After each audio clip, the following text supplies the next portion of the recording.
বাংলাদেশের জন্য ballistic missile পাওয়া সহজ যেভাবে। ব্যালিস্টিক মিসাইল কেবলমাত্র একটি হামলার হাতিয়ার নয়, বরং এটি একটি দেশের কৌশলগত প্রতিরক্ষা ক্ষমতার প্রতীক। আধুনিক বিশ্বে পারমাণবিক অথবা দীর্ঘপাল্লার মিসাইল ক্ষমতা থাকা মানেই হচ্ছে সেই দেশের প্রতি আক্রমণ করলে প্রতিশোধ অনিবার্য।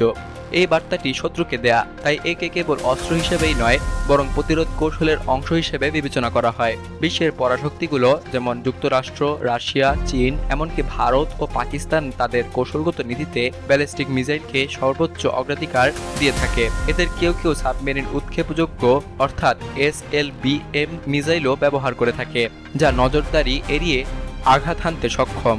ইরানের ক্ষেপণাস্ত্র কর্মসূচি যুক্তরাষ্ট্র এবং ইসরায়েলকে প্রতিহত করার একমাত্র হাতিয়ার। ইরানের ব্যালিস্টিক মিসাইল প্রযুক্তি মূলত গড়ে উঠেছে যুক্তরাষ্ট্র এবং ইসরায়েলি হুমকি মোকাবেলার চিন্তা থেকে।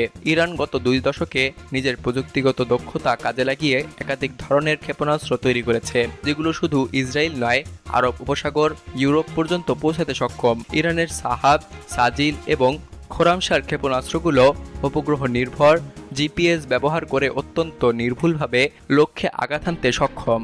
এগুলো কৌশলগতভাবে বহনযোগ্য এবং দ্রুত মোতায়েনযোগ্য, ফলে যুদ্ধক্ষেত্রে তাৎক্ষণিক প্রতিক্রিয়া করা সম্ভব। বাংলাদেশের ভূ রাজনৈতিক অবস্থা ব্যালিস্টিক মিসাইল কি আদৌ দরকার? বাংলাদেশ এমন একটি ভৌগোলিক অবস্থানে রয়েছে যেখানে ভারত, চীন এবং মিয়ানমারের মতো রাষ্ট্রের মধ্যে কৌশলগত চাপ বিদ্যমান।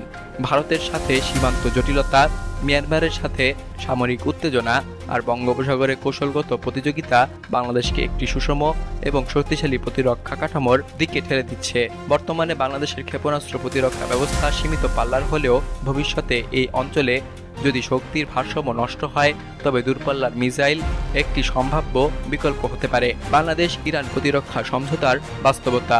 বাংলাদেশ এবং ইরানের মধ্যে এখনও কোনো উল্লেখযোগ্য সামরিক চুক্তি নেই, তবে চট্টগ্রাম বন্দর, জ্বালানি নিরাপত্তা, রপ্তানিতে বৈচিত্র্য আনাসহ কিছু বিষয় নিয়ে আলোচনা হয়েছে। ব্যালিস্টিক মিসাইল আমদানির আগে একটি প্রতিরক্ষা সহযোগিতা চুক্তি, কূটনৈতিক দৃষ্টিভঙ্গির আপডেট এবং নিষেধাজ্ঞা এড়ানোর কৌশল নির্ধারণ করতে হবে। যদি বাংলাদেশ এবং ইরান একমত হয়, তাহলে তা থার্ড পার্টি চ্যানেল অথবা মধ্যস্থতাকারী রাষ্ট্র ব্যবহার করে হতে পারে, যেমন তুরস্ক, চীন অথবা রাশিয়া। তারা ইরান থেকে প্রযুক্তি কিনে তা বাংলাদেশে স্থানান্তর করতে পারে। MTCR এবং জাতিসংঘ নিষেধাজ্ঞা সবথেকে বড় প্রতিবন্ধকতা। MTCR ছাড়াও জাতিসংঘ নিরাপত্তা পরিষদ এর একাধিক রেজুলেশন রয়েছে যা ইরানের অস্ত্র রপ্তানির উপর নিষেধাজ্ঞা জারি করেছে। যদিও 2020 সালে কিছু নিষেধাজ্ঞা শেষ হয়েছে, তবুও মার্কিন নেতৃত্বাধীন পশ্চিমা জোট এখনও ইরান থেকে অস্ত্র আমদানিতে বাধা দিয়ে থাকে। বাংলাদেশ যদি এই বাধা উপেক্ষা করে সরাসরি ইরান থেকে মিসাইল আমদানি করে, তাহলে তা বাংলাদেশের আন্তর্জাতিক মর্যাদা, বাণিজ্যিক অংশীদারিত্ব এবং রপ্তানির বাজারে নেতিবাচক প্রভাব ফেলতে পারে। ভারত, চীন এবং মুসলিম বিশ্বের প্রতিক্রিয়া কেমন হতে পারে? ভারত। বাংলাদেশ ইরান থেকে ক্ষেপণাস্ত্র কিনলে ভারত তা প্রতিরক্ষার নামে হলেও সন্দেহের চোখে দেখবে, বিশেষ করে যদি মিসাইলের পাল্লা ভারতের মূল ভূখণ্ড পর্যন্ত পৌঁছে যায়। এর ফলে সীমান্তে উত্তেজনা সৃষ্টি হতে পারে। চীন নিজেই ক্ষেপণাস্ত্র নির্মাণকারী দেশ এবং বাংলাদেশে এর অস্ত্র রপ্তানির বড় অংশীদার। বাংলাদেশ যদি ইরানের দিকে ঝুঁকে পড়ে, তবে চীন নিজের বাজার হারানোর ভয় পেতে পারে। তবে সরাসরি বিরোধিতা না করে চীন হয়তো প্রতিস্থাপন কৌশল অবলম্বন করবে, নিজের মিসাইল দিতে আগ্রহী হবে। মুসলিম বিশ্ব। পাকিস্তান এবং তুরস্কের মতো দেশসমূহ এ ধরনের পদক্ষেপে নীরব সমর্থন দিতে পারে, বিশেষ করে যদি এটি পশ্চিমা চাপ মোকাবেলার একটি বিকল্প হিসেবে ব্যবহৃত হয়। বাংলাদেশের করণীয় ব্যালিস্টিক মিসাইল নয়, বরং মাল্টিলেয়ার ডিফেন্স। বর্তমান আন্তর্জাতিক পরিপ্রেক্ষিতে সরাসরি ব্যালিস্টিক মিসাইল আমদানির থেকে বাংলাদেশের উচিত ধাপে ধাপে প্রযুক্তিগত সক্ষমতা বৃদ্ধি করা, যেমন ড্রোন প্রতিরক্ষা ব্যবস্থা, কম্প্যাক্ট রাডার নির্ভর প্রতিরক্ষা প্রযুক্তি, স্বল্প এবং মধ্যম পাল্লার guided rocket, command and control network, cyber এবং ইলেকট্রনিক ওয়ারফেয়ার। এই ধরনের মাল্টি রোল সিস্টেম হলে বাংলাদেশ কোনো দেশের উপর নির্ভরশীল না হয়ে নিজস্ব প্রতিরক্ষা গড়ে তুলতে সক্ষম হবে। আইনগত এবং সাংবিধানিক প্রশ্ন।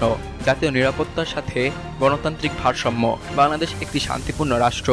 সংবিধানে জাতিসংঘ সনদের প্রতি শ্রদ্ধা, প্রতিবেশী দেশের সঙ্গে সদ্ভাব এবং নিষ্ক্রিয়করণের পক্ষে অবস্থান নেওয়া হয়েছে। ব্যালিস্টিক মিসাইল আমদানির মতো পদক্ষেপ শুধুমাত্র প্রতিরক্ষা অথবা সামরিক পর্যায়ে নয়, সংসদীয় এবং গণসম্পৃক্ত আলোচনার মাধ্যমেও যাচাই হওয়া উচিত। এ ধরনের অস্ত্র আমদানি অভ্যন্তরীণ রাজনৈতিক বিরোধ সৃষ্টি করতে পারে, যেহেতু সাধারণ জনগণের বড় একটি অংশ এখনও খাদ্য নিরাপত্তা, দুর্নীতিমুক্ত প্রশাসন এবং কর্মসংস্থান নিয়ে উদ্বিগ্ন। বাংলাদেশ এখনও সরাসরি ইরান থেকে ব্যালিস্টিক মিসাইল আমদানির পথে হাঁটেনি, তবে সামরিক সক্ষমতা বৃদ্ধির জন্য ভবিষ্যতে এমন পরিকল্পনার আলোচনা চলতেই পারে। সেক্ষেত্রে একটি সুসংগঠিত, ধাপে ধাপে বাস্তবায়নযোগ্য এবং আন্তর্জাতিক আইন ও কূটনৈতিক ভারসাম্য বিবেচনায় রাখার নীতিই হবে বাংলাদেশের জন্য সবথেকে উপযোগী।